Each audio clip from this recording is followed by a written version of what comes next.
কলকাতায় লক্ষ্য কণ্ঠে গীতা পাঠ অনুষ্ঠানে যাবার ইচ্ছে থাকলেও কলকাতায় যেতে পারেননি উত্তরবঙ্গের বহু মানুষ।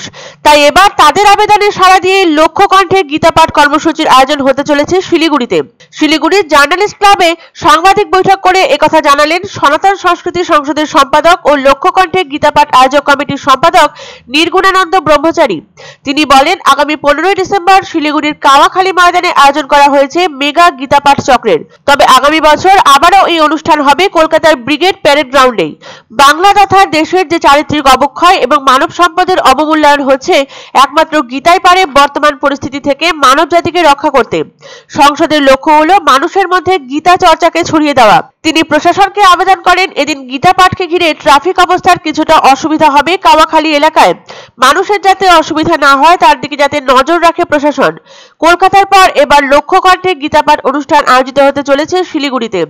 ইচ্ছে থাকলেও কলকাতায় উত্তর থেকে আসা হয়নি বহু মানুষের। তাই এবার তাদের আবেদনে সাড়া দিয়ে লক্ষ্য কণ্ঠে গীতা পাঠ কর্মসূচির আয়োজন করা হতে চলেছে শিলিগুড়িতে, এমনটাই জানিয়েছে সনাতন সংস্কৃতি সংসদ।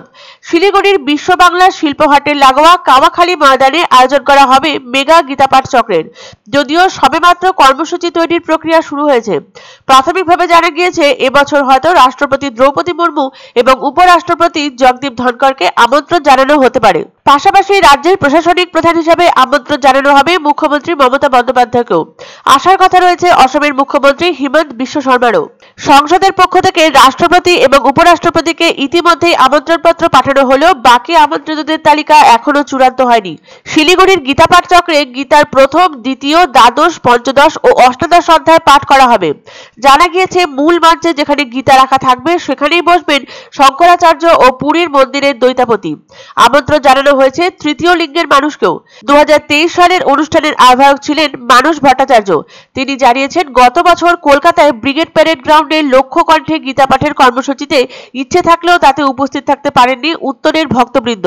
তাদের আবেদনে সাড়া দিয়ে এবছরের অনুষ্ঠানটি শিলিগুড়িতে আয়োজিত হতে চলেছে।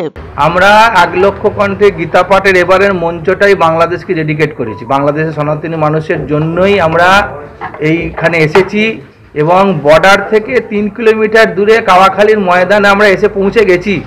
ভারতবর্ষের 1000 সন্ত, 1 লক্ষ সনাতনী মানুষ বর্ডারে এসে গেছি। আনন্দ সংবাদ, আনন্দ সংবাদ। 30 বছরের নির্ভরযোগ্য প্রতিষ্ঠান ইন্দ্রমণি রাইস মিল। আমাদের কয়েকটি জনপ্রিয় ব্র্যান্ড হলো তাজ, বরলি, খুশি ইত্যাদি। আমাদের factory outlet CG trading company, Dinbazar, axis ব্যাংকের পাশে, জলপাইগুড়ি। এখানে সুলভ মূল্যে গুণগত মানের সব ধরনের চাল পাওয়া যায়।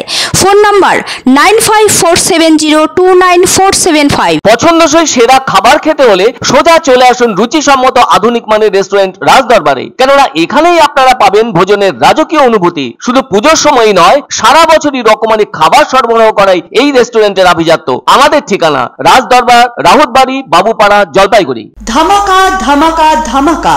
সানরাইজ মার্বেলের নতুন শোরুম শীঘ্রই আসতে চলেছে জলপাইগুড়ি গৌরীয় মঠের পাশে নতুন করলা সেতুর কাছে।